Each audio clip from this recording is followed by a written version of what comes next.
बहुत बहुत आवश्यक है, लेकिन ये जरूरी नहीं है कि कोई भी इसके लिए व्यवधान डालेगा।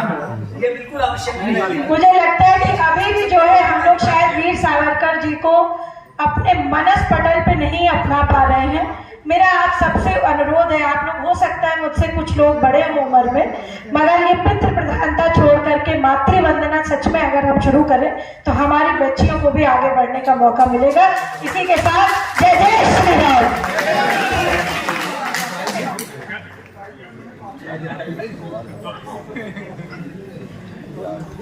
बहुत बहुत धन्यवाद कर्णा जी। ज्ञान को पूजा सदा ही सृष्टि ने, ज्ञान को पूजा सदा ही सृष्टि ने, कर्म की गरिमा बढ़ाई है सदा हर दृष्टि ने।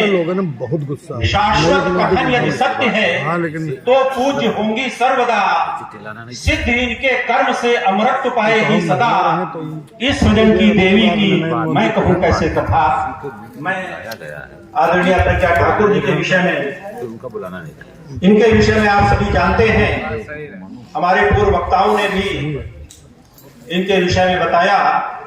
मैं केवल इन पंक्तियों के साथ उनको आभूत करता हूं कि देना हुआ कोई जब प्यारा उदाहरण, देना हुआ कोई जब प्यारा उदाहरण, मैंने दिया है सिर्फ तुम्हारा उदाहरण। देना हुआ जब कोई उदाहरण। इन्हीं पंक्तियों के साथ मैं आदरणीय प्रज्ञा ठाकुर जी से अनुरोध करता हूं कि वो वीर सावरकर पर अपना वक्तव्य देने की कृपा करें।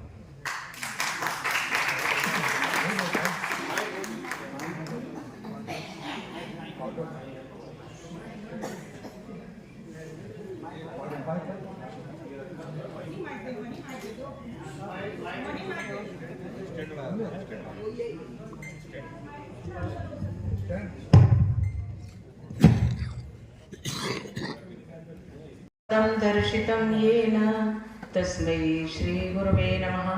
ओम विश्वानदेव सप्तर्दतानि पराशु यद्भद्रं तन्नाशु। ओम नमस्ते सदा वत्सले मातृभूमे, त्वया हिन्दुभूमे सुखं वर्धितोऽहं। महामंगले पुण्यभूमे तदर्थे पतत्वेशकायो नमस्ते नमस्ते, पतत्वेशकायो नमस्ते नमस्ते।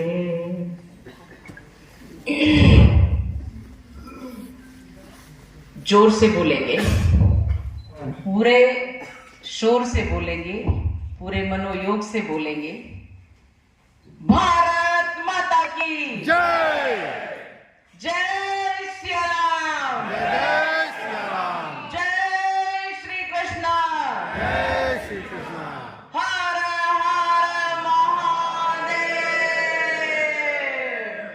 वीर सावरकर जी, वीर सावरकर जी, वीर सावरकर जी।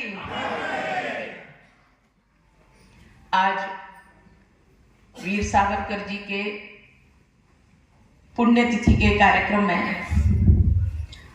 हम यहाँ उपस्थित हैं। मंच पर आसीन आज के इस कार्यक्रम के अध्यक्ष मेजर जनरल अजय कुमार जी चतुर्वेदी, इस संस्था के संस्थापक और हम सबके मार्गदर्शक श्री वैद्य अजय दत्त जी शर्मा, इस कार्यक्रम की आयोजक श्रीमती डॉक्टर चित्रा जी सक्सेना, पद्मश्री डॉक्टर के ठकराल जी, उत्तर प्रदेश महिला आयोग की उपाध्यक्ष श्रीमती अपर्णा जी यादव, डॉक्टर सूर्यकांत जी क्रांतिकारी और विचारक, हमारे संचालन करता बड़े अच्छी और साहित्यिक अच्छे बड़े कवियों की एक ऐसी कविताएं कविताओं के संपुट देकर के संचालन कर रहे हैं कि जिससे वास्तव में हमारे अंदर का ओज बाहर आए और हम उन चीजों को महसूस करके और ये समझ लें कि हम कहाँ उपस्थित हैं और हम क्या हैं। ऐसे डॉक्टर ऋषि जी और समस्त आज इस कार्यक्रम के बीच में विराजमान वक्ता और श्रोतागण, और मैं कहूंगी कि आप सब युवजन, राष्ट्रभक्त जन,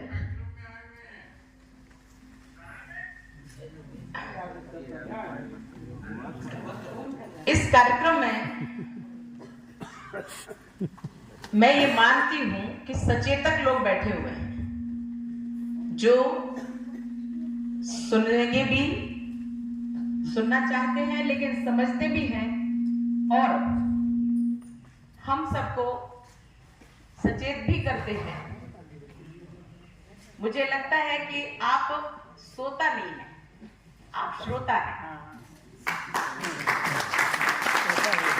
जो सुनते हैं, समझते हैं और प्रतिक्रिया देते हैं। मैं किसी विषय के ऊपर नहीं कह रही हूं। मैं आज इस कार्यक्रम में आके प्रसन्न हूं इस बात से कि वास्तव में हम जहां आए हैं, जो हम कहेंगे वो आप लोग समझेंगे। अगर मैं गलत कह दूं, बिल्कुल टोक दे, पर अगर मैं सही कहूं तो मैं आपसे ये आग्रह नहीं, मैं आपसे जबरदस्ती करती हूं कि आप उसको अपना लीजिए। वीरों के चरित्र, वीरों के कर्म यूं ही व्यर्थ नहीं जाते। यह मैं नहीं कह रही हूं, यह मेरे शास्त्रों में भी लिखा है। भगवान राम जी जब तक वह राजपुत्र थे तब तक राम थे,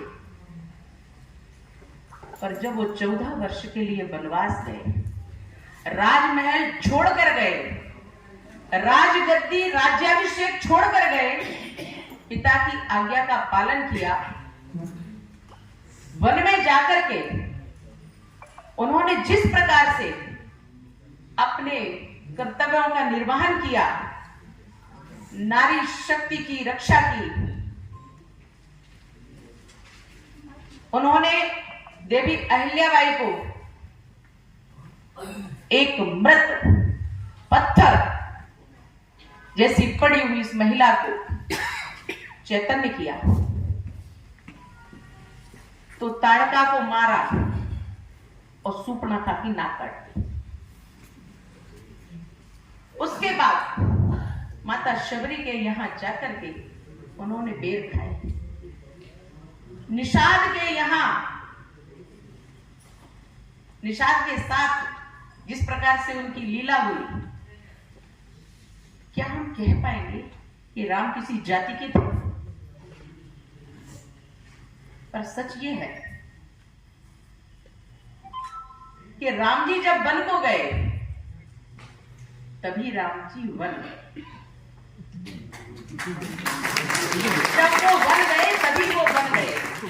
और अगर उनके ये कर्म नहीं होते तो आज हम जय श्री राम, जय सिया राम कह ही नहीं पाते। यदि प्रभु राम जी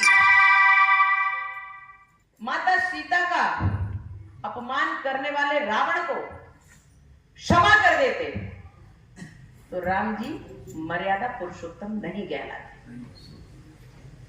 क्यों? जिसकी पत्नी दुखी, जिसकी पत्नी का अपमान हो जाए पुरुष चुप बना रहे, जिसकी पत्नी का अपहरण हो जाए उसको क्षमा कर दे, जिसकी शास्त्रों में भी लिखा है जिसकी पत्नी की आंखों में अगर पुरुष के कारण आंसू आ जाए तो वह पुरुष कहलाने लायक नहीं होता। उसी प्रकार से राम जी की भी यह पहचान नहीं होती, और राम जी की अगर पहचान है तो वास्तव में श्री जी के कारण,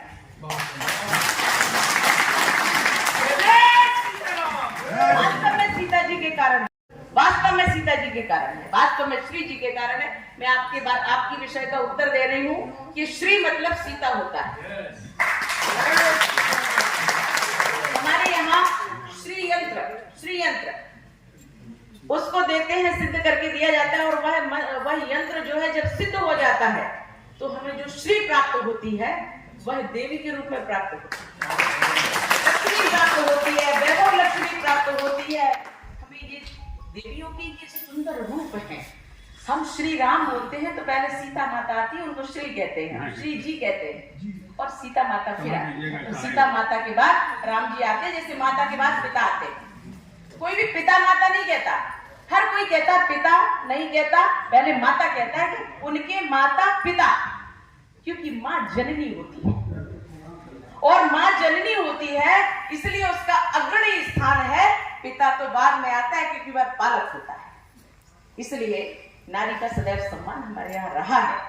और मैं एक बात बता दूं, जो मैंने जाना था, लेकिन मुझे ये नहीं पता था कि अपर्णा जी के पिताजी हैं। इनके पिताजी सूचना आयुक्त में हुआ करते थे, और मालेगांव ब्लास्ट में मैं अंदर थी जब एटीएस ने ये आरोप लगाया मेरे ऊपर कि मैं 13 दिनों तक किसी होटल में रही, और उस होटल में उसका कोई रिकॉर्ड नहीं, कहीं कुछ नहीं।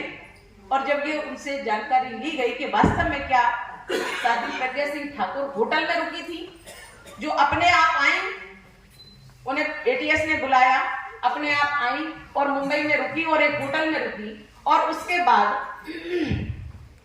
उस होटल से बाद में उन्हें एटीएस ने गिरफ्तार किया और अंदर ले गए। जबकि सच ये है कि एटीएस ने 13 दिनों तक मुझे गैर कानूनी तरीके से रखा, जो कि कानूनन गलत है, अपराध है, कानूनी अपराध है। और ये पुलिस ने किया, एटीएस पुलिस ने किया। तो उस अपराध को अपराध सिद्ध करना और उस अपराध के विरुद्ध सत्य को सिद्ध करना, ये अपर्णा जी के पिताजी ने किया। मैं उनको बहुत बहुत धन्यवाद देती हूं। तो सच ये है कि क्रांतिवीरों का इतिहास, कोई ऐसे क्रांतिकारी होते हैं जो अपने कर्म से इतिहास बना देते हैं, और कुछ क्रांतिकारी ऐसे होते हैं जो इतिहास लिखते भी और इतिहास बनाते भी हैं। उनमें से हमारे वीर सावरकर जी, वो वीर सावरकर जी जिन्होंने जो हमारा इतिहास, स्वतंत्रता के लिए प्रथम प्रयास जो किया गया, लेकिन लोग कहते हैं वो असफल रहा। मैं कहती हूँ वो असफल नहीं रहा। प्रयास करना तभी सफल होता है, कोई भी प्रयास तभी सफल हो पाता है जब उसके लिए बार बार प्रयास किया जाता है, तभी जनता में जागरण आता है, तभी लोग उसको समझ पाते हैं कि हमारे लिए करणीय क्या है और क्या करणीय नहीं है। तभी समझ पाते हैं कि व्यक्ति कैसा है, तभी समझ पाते हैं कि राष्ट्र क्या है, तभी समझ पाते हैं कि हम क्या है, हम नागरिक हैं, हम भारतवासी हैं, हम भारत की भारत माता की संतान है, हमारे लिए करणीय क्या है। जो समझ लेते हैं वो वीर सावरकर जी कहलाते हैं, जो नहीं समझ पाते वो देश का बंटवारा करके राष्ट्रपिता बन जाते हैं।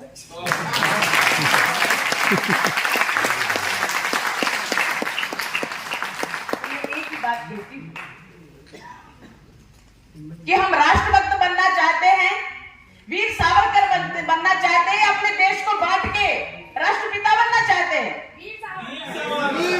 एक आवाज में बोलिए, क्या बनना चाहते हैं? वीर सावरकर। इसलिए आज मैं इस सभा में आकर के प्रसन्न हूं कि कम से कम हमारे सामने आज वो लोग बैठे हुए हैं जो किसी भी बात को समझते भी हैं और जान भी पाएंगे और बन भी पाएंगे और अपने आगे आने वाली पीढ़ियों को बना भी पाएंगे। तो इसलिए आज के समय में वीर सावरकर जी की जो पूरा इतिहास जो उन्होंने लिखा वह हमारे लिए अनुकरणीय है, क्योंकि उन्होंने 1857 के स्वतंत्रता संग्राम को उन्होंने प्रथम स्वतंत्रता संग्राम कहा। किसी में दम नहीं थी इतनी, कितनी भी कांग्रेस तमाम उस समय बन गई थी, पर उस कांग्रेस का नेतृत्व करने वाले उन्होंने ही देश का विभाजन किया है। इसलिए दिशा सही होनी चाहिए तो दशा सही हो जाती है। जो व्यक्ति जेल में है, कभी किसी ने नहीं सोचा कि उनके परिवार वालों ने उनके बारे में क्या जाना होगा, क्या कहा होगा, क्या सोचा होगा और क्या झेला होगा, क्या सहन किया होगा। कभी सोचा कि जितने क्रांतिकारी जिन्होंने बलिदान दे दिया देश के ऊपर, जिन्होंने पल पल अपने परिवार के ऊपर कष्ट होते हुए देखा है, जिन्होंने अपने परिवार के विचारों को पोषित नहीं कर पाए, लेकिन जब वो जेल में गए तो वास्तव में दूसरे घर की बेटियां आकर के उनके परिवार में और देशभक्त बनकर के उन्होंने उस देश की भावना से प्रेरित होकर के जो उनके पति जेल में गए उनका समर्थन किया और उनके लिए संघर्ष किया। समाज की द्वारा दी गई पीड़ाएं सहन की, रिश्तेदारों ने छोड़ दिया, लेकिन वो 3 महिलाएं वीर सावरकर जी के परिवार की, एक वीर सावरकर जी के परिवार की, वीर सावरकर जी की पत्नी, एक उनके छोटे भाई की पत्नी, एक उनके बड़े भाई की पत्नी, तीनों भाइयों की पत्नियां जिन्होंने सहन किया, समाज की प्रताड़नाएं सहन की, लेकिन पीछे नहीं हटी।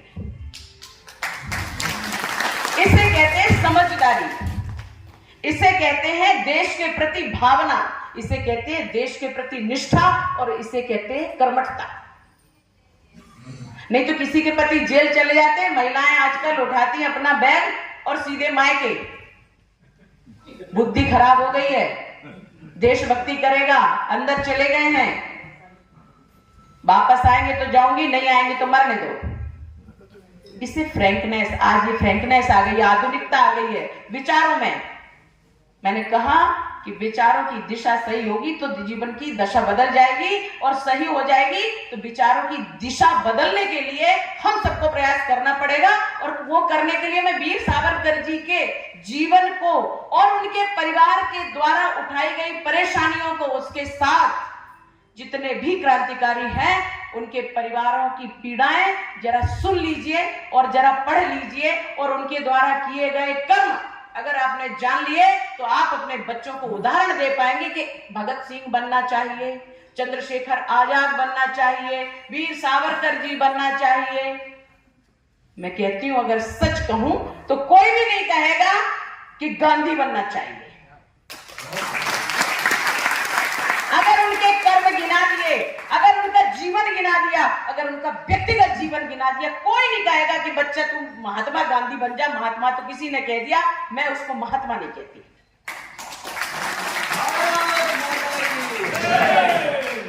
मैं सिर्फ इतना कहूंगी, तो वास्तव में सामाजिक समरसता का उस समय अभाव होता। सामाजिक समरसता क्या थी? तो अगर शास्त्रों में देखा जाए तो सामाजिक समरसता सबसे पहले प्रभु राम जी ने दिखाई। कभी राम जी ने नहीं कहा कि हम शबरी के यहां नहीं जाएंगे, उनको भगवान माना। क्यों?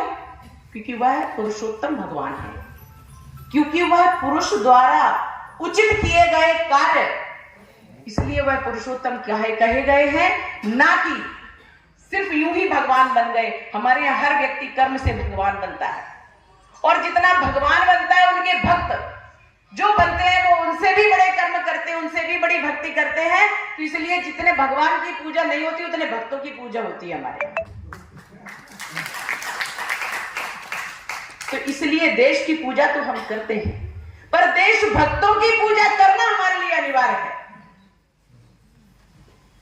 क्योंकि भगवान तो भगवान है, पर भगवान को मानने वाले और मनवाने वाले और उनकी प्रस्तुति देने वाले वह भक्त होते हैं। इसलिए हमारे देश के जो भक्त हैं, जो क्रांतिकारी हैं, जिन्होंने अपना जीवन दे दिया, उन क्रांतिकारियों की हमें पूजा करनी चाहिए।